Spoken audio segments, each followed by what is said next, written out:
Hey everyone, welcome back to Young Engineers of Today. I hope you're ready to continue with architecture because once we get through that, then we're going to start talking about trebuchets, and that should be a lot more interesting. We used to have a presentation, certainly, we might still, but it might be hidden somewhere, but it sort of went through the natural progression of weapons and siege machines and things like that leading up to the trebuchet, and then the trebuchet is its own presentation. So I'll see if I still can't locate that somewhere because I do think that's interesting as well. But for now, we're actually going to continue with architecture because I believe that's where we left off last Wednesday. Things get a little lost in the murkiness of time after a week.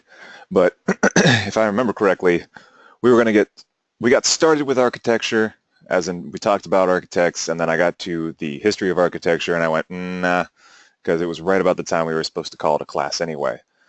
So I believe that's actually where we left off. So hey, we'll start out with a little bit of review, and then we'll go right into the brief history of architecture. Anyway, as review, architect comes from an old word, a Greek word, architecton, which just basically means chief carpenter.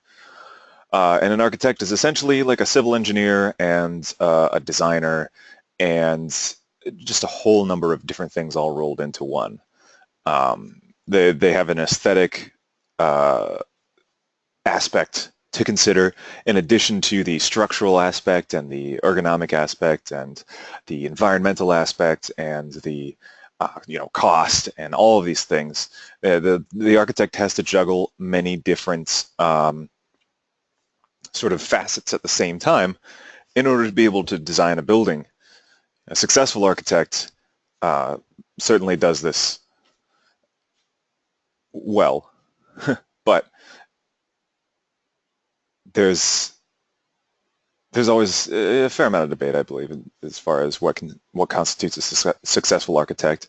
And sometimes the buildings that we remember that sort of last throughout time as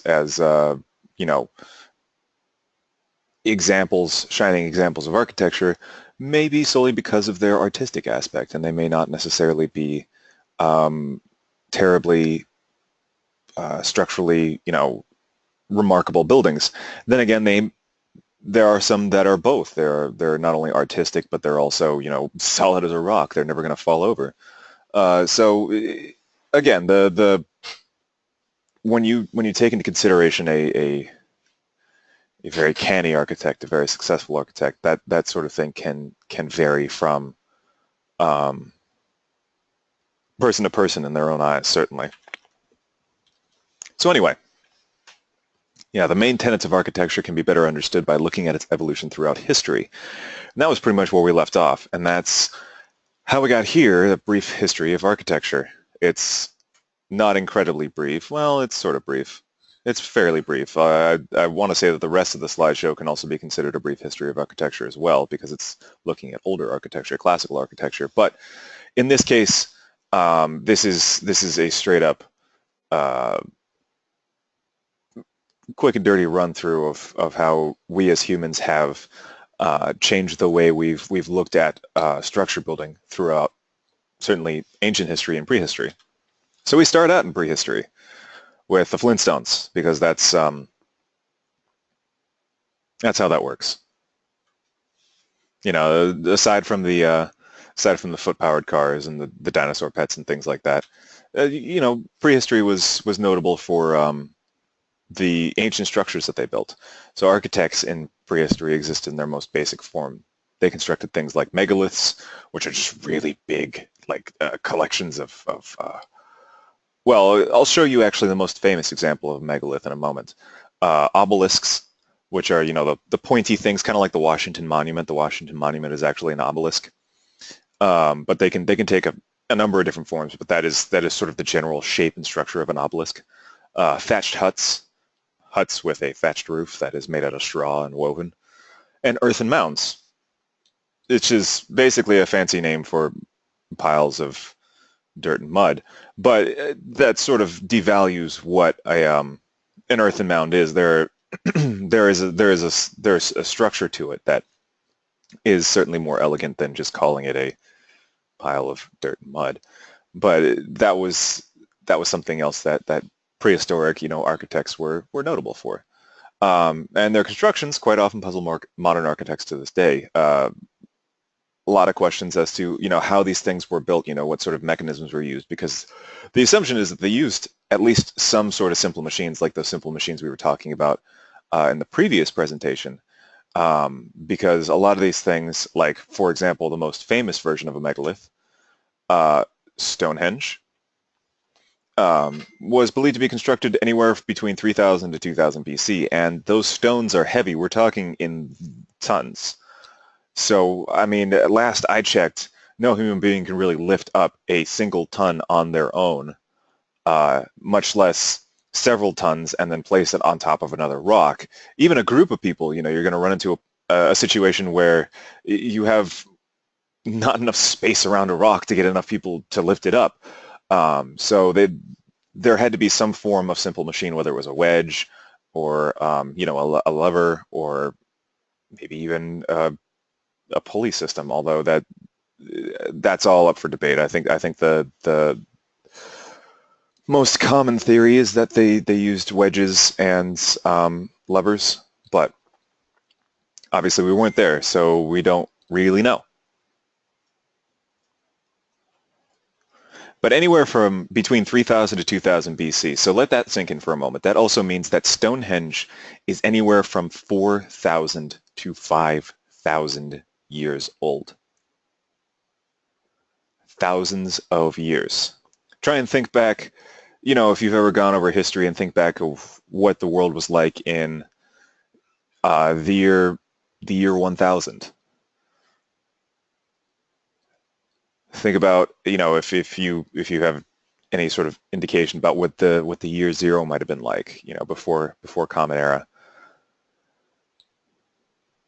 To think that it's endured through all of that, and at those points during the Roman Empire, this thing was considered monumentally old. During the Egyptian, the height of the Egyptian Empire, this thing was pretty old, and that's remarkable for something. You think back to these times, and it's almost mind-boggling how far, how long ago those events were, and to them even this kind of this monument here is just almost incomprehensibly old. And the fact that it stood throughout all of these years like that is just a testament to basically the strength of the structure when it was built. So yeah, that's pretty remarkable. And here's an example of an earthen mound here. It's a man-made prehistoric earthworks monument known as Silbury Hill. And then, of course, we've got the Moai heads, the stone heads in Easter Island. And the whole thought with the Moai heads was they were actually sort of a display of wealth or a display of power for ruling classes, because there were multiple. At least that's a predominant theory, is that they were actually monuments to one of the many squabbling ruling factions on Easter Island, and the resources required to construct these things actually contributed to the essentially the dying off of much of the inhabitants of Easter Island,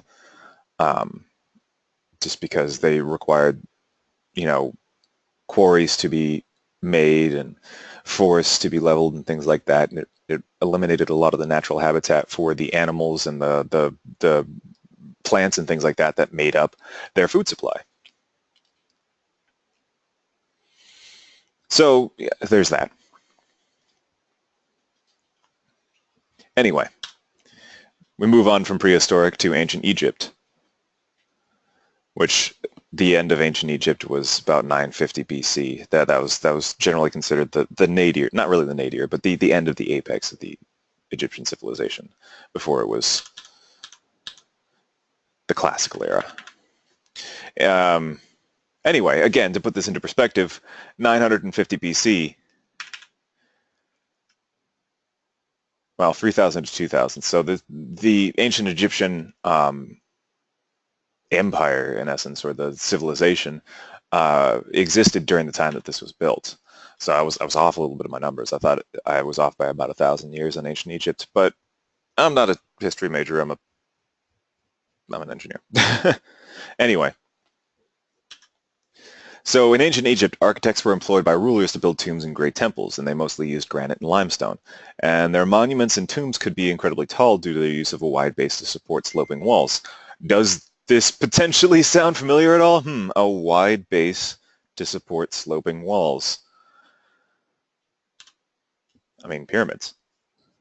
This is obviously not the pyramid that you guys were probably first thinking of when I mentioned pyramids, but this is an Egyptian pyramid. This is the step pyramid of Djoser, designed by Imhotep. And it's said to be one of the earliest massive stone monuments built around 2677 BC, which you say around and then you give a very specific number like that. It's a little bit strange. So it's unclear as to whether this was built far before or far after Stonehenge or somewhere in between. But again, another massively old monument. We're talking about 4,600, 4,700 years old. Almost 5,000 years old at this point. The structure has existed for almost 5,000 years. Obviously, we've got some other more famous examples, like, you've got Giza over here, and you've got the Sphinx, and then you've got the, I can't remember the name of it right now, but this is also a very famous example of Egyptian architecture. This was one of the entrances to another tomb. Oh, Abu Simbel. It's listed right there.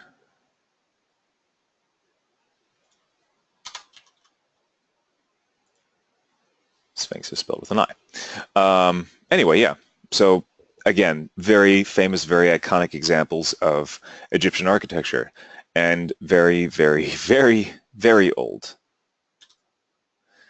And we enter the classical era, which runs from about 850 BCE to 460 AD. So we're talking about 1,200 years here, roughly. And of course, Hercules, the iconic representation of the classical era. So now here we go into basically the meat of this history of architecture. Because we're entering classical architecture, which is directly related because it's in the same time period as all of these other ancient engineering things we've been talking about. Everything that we discuss here, like I said, is going to be in the same time period. So this is by far and away the largest part of the presentation. So we'll spend a fair amount of time going into a whole bunch of different styles of classical architecture and famous examples and things like that. So classical spans the period from the emergence of ancient Greece to the fall of the Roman Empire, and that's why it's that long, about 1,200 years, because the Greek and the Roman empires didn't, well, the Greeks civilization and the Roman Empire didn't exactly coexist at the same time. They weren't competing powers or anything like that. They both existed at the same time, obviously, but they weren't. Their cycles of power and decline from power were different from one another.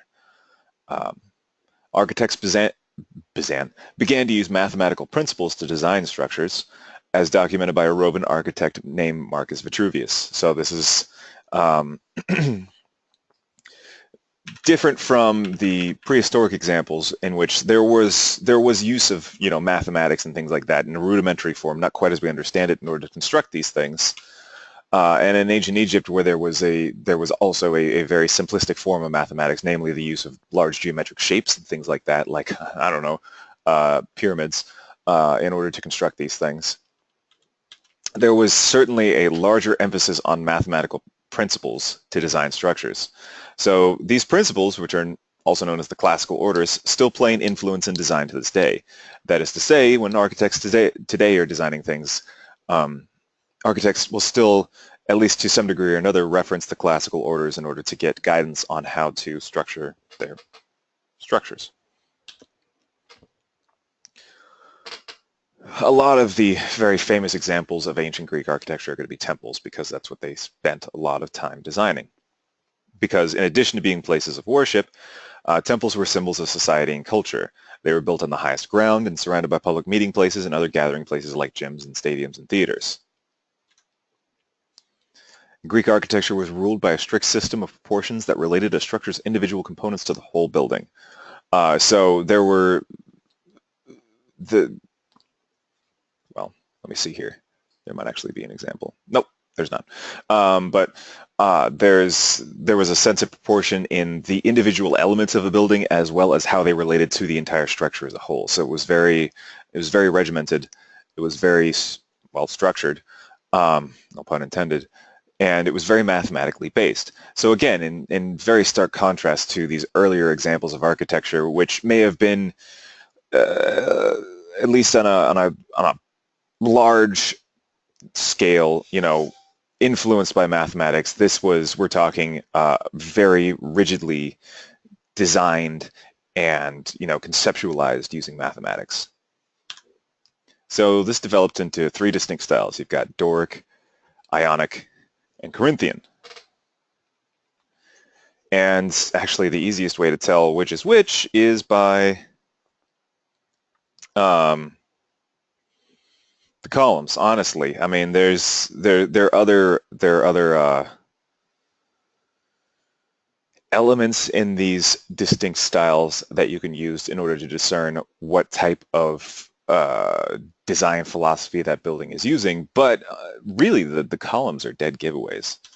So we'll take a look at each of these.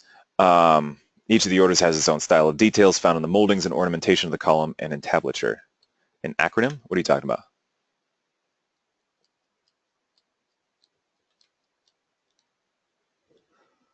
Sorry, what do you mean?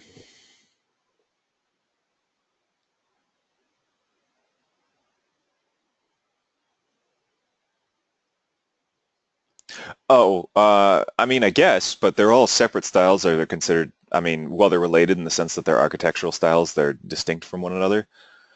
So, it's not like something like,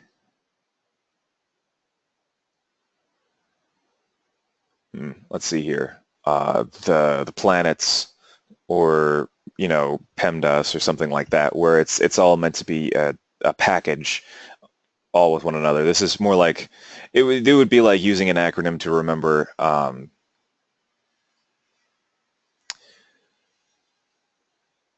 the different art styles in, the last 700 years, which is a very generous amount of time and a lot of different art styles. But more to my point,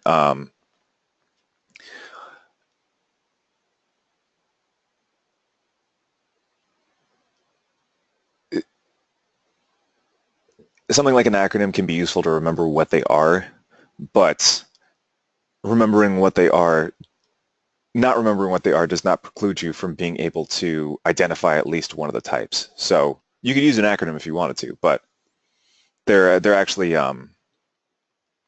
just three separate art styles for architecture. Hopefully that made some sense.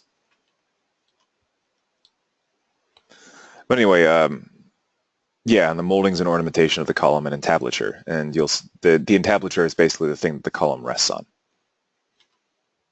So it's important to remember that the orders were based on the size and overall proportion system of the structure and its components. It is possessive here, so there's no apostrophe, confusingly. Since the one with the apostrophe is a contraction of it is. And if you ever have trouble with that, the thing that always helped me remember was you can replace it's with a pronoun like is, and if it makes sense, it has no acronym or no apostrophe. Anyway, nice little aside there. Hopefully that helps you out like it did me. As you can see here, there's a little diagram representing the proportionality at least some of the elements of proportionality that they used when they were constructing or designing these structures. So Doric is the oldest and the simplest of the three Greek orders, and it dates back to the 7th century BC. As you can see, it's got a very plain-looking design. You know, the capital, which is the name for the top of the column, is very, very plain. And it's got a sort of a stocky sort of design to it. The entablature is relatively sparse and simple. So while Doric was considered stocky, Ionic was compared to the delicate female form.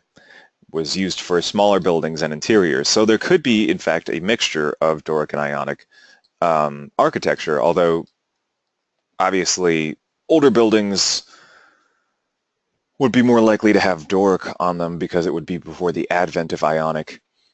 So, you know, if you find Ionic, it might be on its own. You might find Doric. Whereas if you find Doric, there's certainly no guarantee that there's going to be any Ionic elements to its architecture. So as you can see, it's got the two scrolls on its capital to make it, you know, very easy to tell that it's Ionic.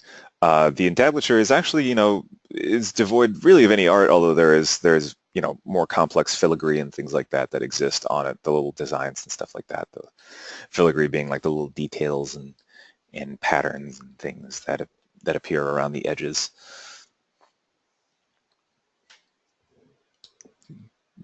You can have some flourish to the scrolls as well. As you can see in this little example here, there's like, looks like little ivy or some sort of branch coming off of it, and sort of a plant-based design kind of looking thing.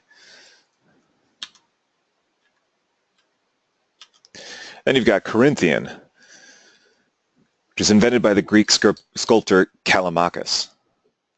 I'm assuming I'm pronouncing that correctly. And this design was named after the city of Corinth, but it wasn't exactly, or actually, used much by Greeks. Corinthian has just crazy ornate capitals. Like, as you can see here, the thing looks like an orchid or something like that. And then this one, it's got all kinds of like leaves curling off, and you know, got these sort of plants. They look like ferns engraved into it. The entablature is humongous, and it's got multiple layers that all have their own bits of filigree on them and things like that. Corinthian is a very ostentatious style. That is to say, you know, busy and flowery and fancy, with the express purpose of just sort of being like a loud kind of fancy. Like, think of like a gold-plated car. Gold-plated luxury car would be ostentatious, that kind of thing. Amazingly, well, sort of amazingly, you can still see the influence of the classical orders in modern architecture. The Abraham Lincoln Memorial is an example of Doric. Jefferson Memorial is an example of Ionic. You can note the scrolls that exist on the top of the on the columns here, capitals. And then the New York Stock Exchange is Corinthian. I mean, Doric, considered a very simple style for the Lincoln Memorial. Ionic, you know, a very common classical style for the Jefferson Memorial. And then Corinthian, the most ostentatious of them, for the New York Stock Exchange. It seems kind of appropriate, right? The thing to note here is, in a sense, it is amazing, but these were not accidental. This was very much intentional. When you know, early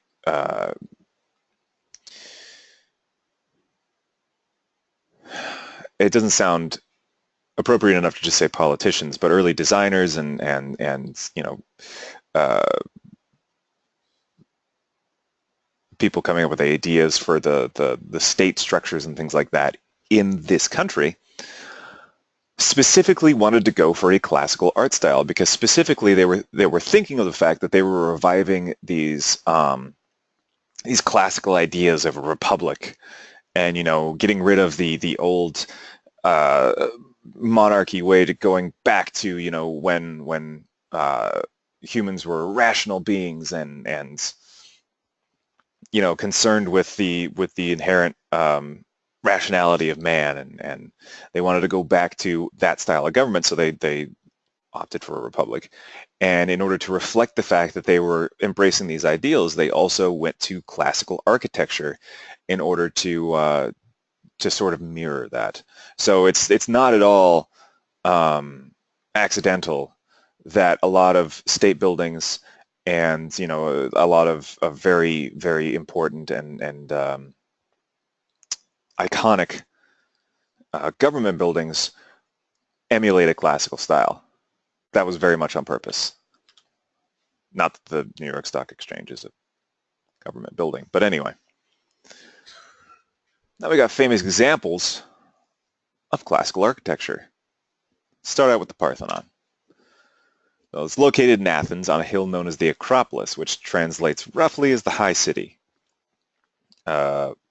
Polis being city, acro being high, in essence. So if you've ever heard the term like metropolis, same basic idea.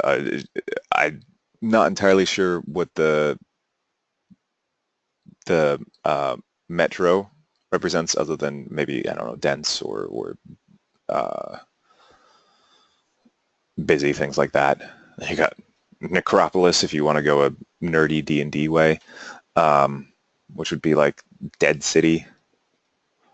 But again, these are terms that have existed in the English language because of the Greeks, and so for that reason,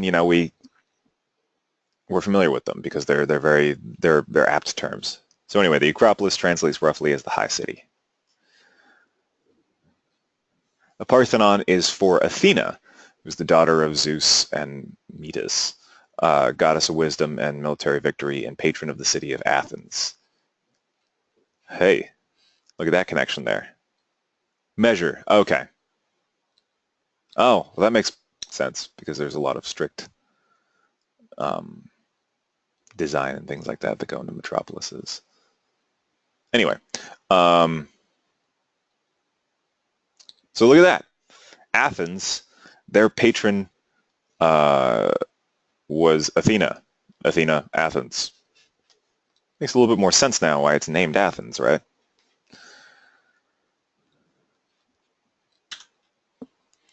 Parthenon was constructed between 447 and 432 BC by architects Iktinos and Callicrates, and it took only 8 or 9 years. We say only 8 or 9 years.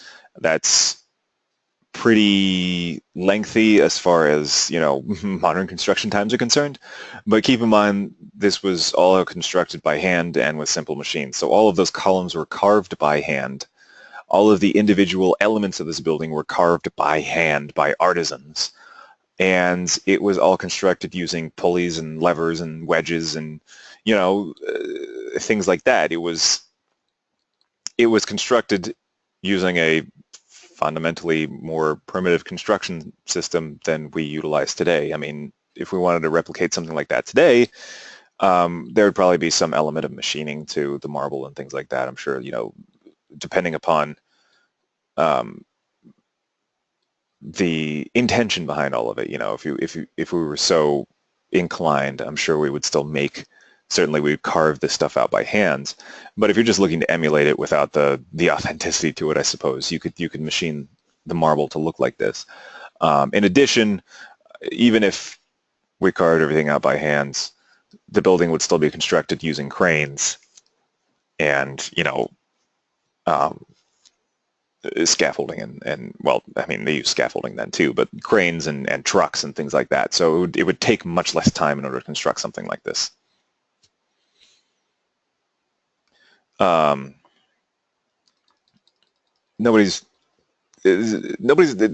strange thing is nobody's entirely sure how large it is because the structure has been damaged enough that it's hard to really be able to tell where the structure begins and where it ends.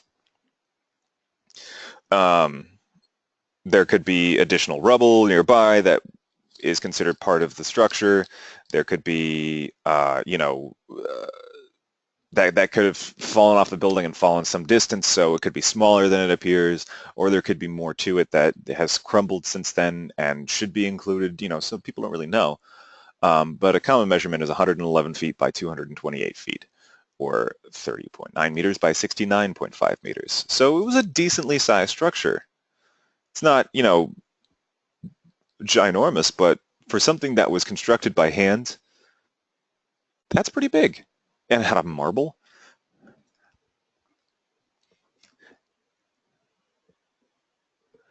No, that's when construction was completed. They suspect it was somewhere between 447 to 432 BC. But yeah, it was somewhere in that period, but it took 8 or 9 years. So basically it was started somewhere from 456 to 441 or 442. No, 443. So somewhere in that time period. But yeah, good question. So the Parthenon has 2 back-to-back halls.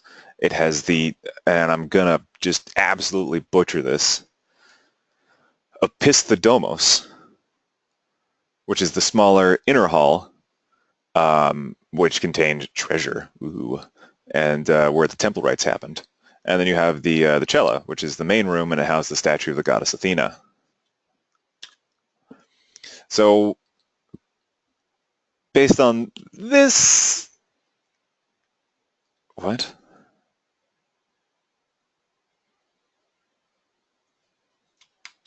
Hold on, I have to restructure a sentence. There we go. Based on what we talked about earlier, what kind of columns do you think the Opisthodomos would have, which was the smaller inner hall? Just to stab in the dark, what do you think?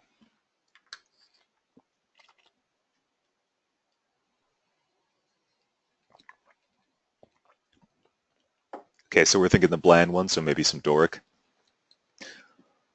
Probably thinner ones, better designed. We got to vote for Ionic. Okay, okay.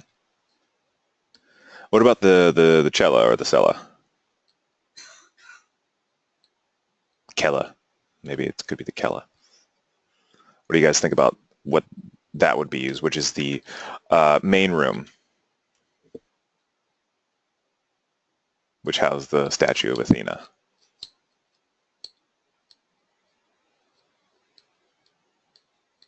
Corinthian? Okay. Okay.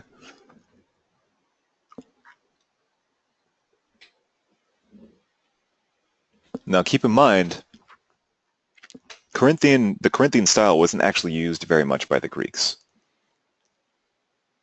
So I don't know if that changes your mind at all.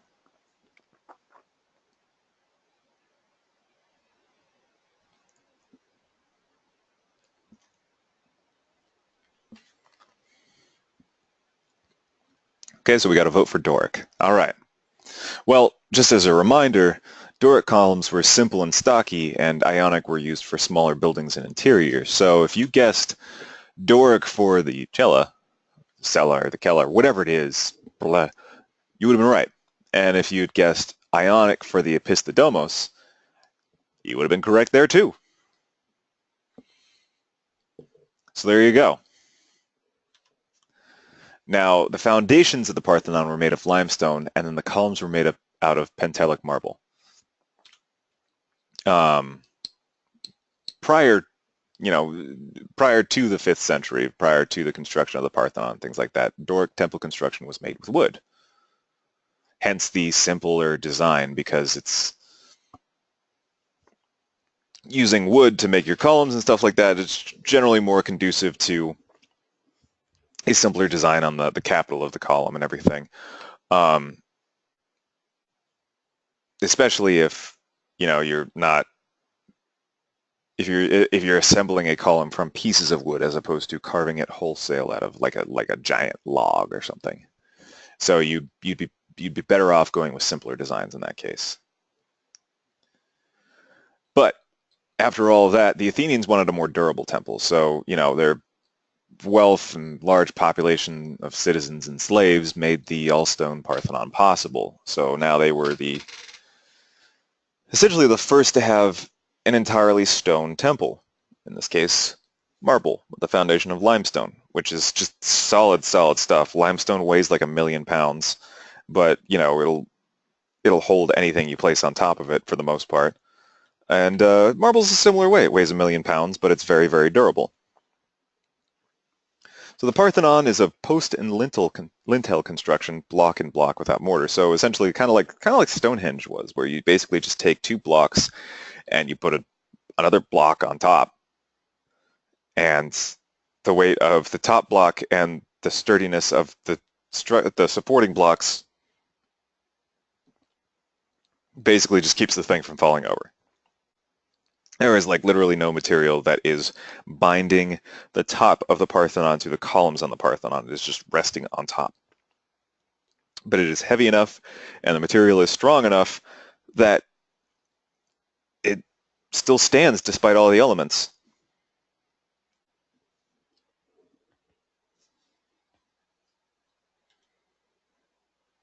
You can see the roof of it acted as the lintel, and then the columns were the posts.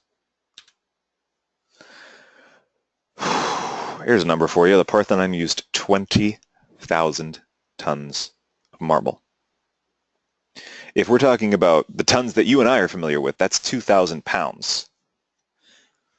20,000 times 2,000 is 40 million pounds of marble. Let me just double check my math in my head. Yep, 40 million. And the Greeks used simple machines to help move the marble, pulleys, levers, and inclined planes. Imagine moving 40 million pounds of marble, obviously not all at the same time, but 40 million pounds of marble without the help of powered machines. Literally, you have a bunch of people push a lever down and it lifts up the roof or a column, and you have a bunch of people pulling on a rope, and that just puts the roof on top. Like, that's insane. The quarrymen and stonemasons used iron and wooden tools in order to shape the structure, the roof and the columns and everything like that, to basically chip away at the marble in order to get the design that they were looking for. Wait, there we go. So as you can see, it started out with the quarrymen splitting the rock from the block from the rock. I had that backwards. Just basically taking cracks that already existed in the rock, widening them and sticking wedges in there, and using those wedges in order to separate the block from the rock formation. Then they would fashion it into an actual square block and chisel out the capital of the column.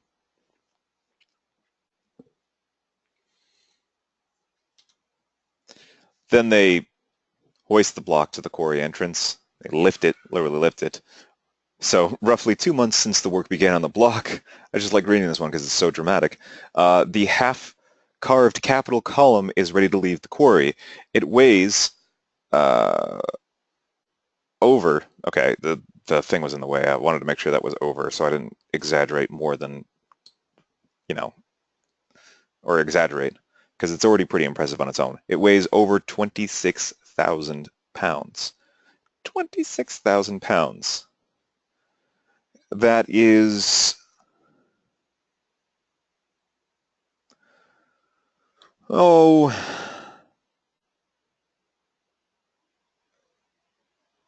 a dozen smallish cars.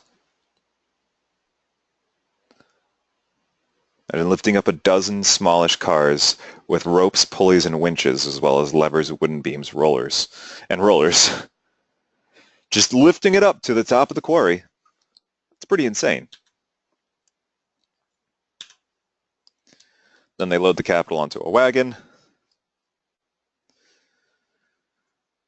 Then they take apart the thing that it was riding on and take it back to the quarry. Then they take it 11 miles, and that takes an entire day because it's so heavy. human's normal walking speed is about, I don't know, 2 miles an hour, roughly-ish. Like if you're not sauntering, but you're also not walking with purpose, just sort of walking to get somewhere. So normally that would be about 5.5 hours of walking. This took an entire day. Hauling the 13-ton stone up to the final rep requires another feat of engineering, a pulley and braking system in which the marble rises up as mules rigged with an empty wagon descend the other half of the ramp. So basically the mules walk down, and there's a pulley system here, and them walking down pulls up the capital. Atop the Acropolis, the capital joins a bunch of other ones, but they'll actually sit there unused for about 4 decades. So you know how I said before how it took about 8 or 9 years to build? This is part of the reason why scholars aren't entirely sure as well, because it started at one point, and then Athens was attacked. And so construction on it was halted. So the actual time devoted to building the thing took about 8 or 9 years. The actual realistic time frame of construction was much longer than that because they were interrupted partway through by a war. Pretty interrupting stuff.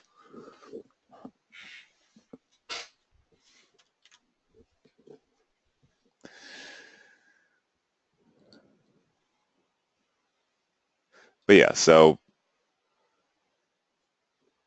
by about 432 BC, it was completed. So, random non sequitur, but not really. Consider this optical illusion, and I'm actually going to put it in the presentation mode so you can see it more easily on your computers. So, those purple lines are actually perfectly straight. However, the rays of lines in the background actually serve to create an optical illusion, distorting the purple lines for us. It looks to us like the purple lines are curved outwards. Is it loaded in? Wait, what do you mean?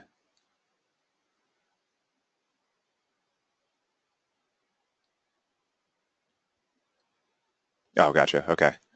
Yeah, so it looks to us like the purple lines are curved outwards, but they're not. This is simply just a trick of the mind. The Athenians knew that a building that large, the columns would appear misshapen. So, in other words, a perfectly built structure would appear imperfect, while a carefully planned imperfect building would appear perfect. So, for that reason, there are actually intentional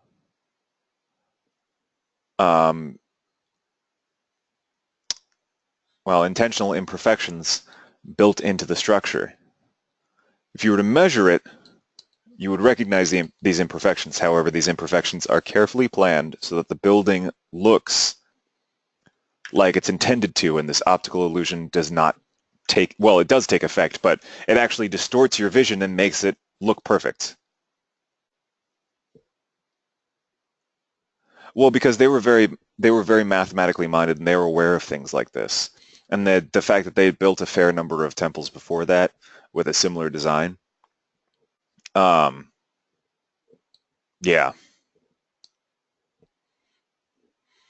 Also, on top of that, the very deliberate, basically the very deliberate way in which they're imperfect suggests that they knew that as well.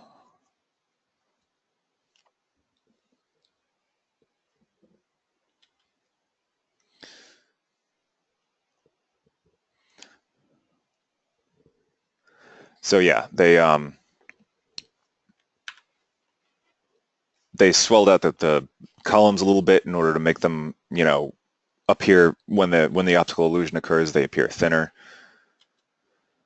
The actual structure of it itself is a little bit convex than the horizontal lines in order to make it look straighter. Vertical lines are inclined inwards in order to prevent that bowing out effect that happens in this optical illusion. And it actually makes it look like a perfectly right-angled and very meticulously built structure, when in reality it's a not perfectly right-angled, very meticulously built structure. But yeah, the Parthenon was originally a temple, but it has acted as a church, a mosque, and even a munitions depot during the Turkish occupation of Greece. Now, here's the thing. We know that the Parthenon is so ruined looking from pictures of it. And, that just sort of runs counter to the fact that I've been crowing about how, like, the Parthenon was so, like, strongly constructed and everything. And yeah, sure, it's old. I mean, we're talking coming on 1,600 years old. But it's actually not ruined because it's old. It's ruined because when it was used as a munitions depot during the Turkish occupation, well, no, actually, during a battle with the Venetians, there was an explosion that caused most of the damage that we see today. So it was war that ruined much of the Parthenon. Unfortunately, it was human action and mistakes as opposed to nature doing its thing. Who knows? Well, I say who knows. I mean, we have historical records which show us how much of the Parthenon existed before then, but can you imagine being able to see it today and it's at least closer to its original form? That would have been a thing.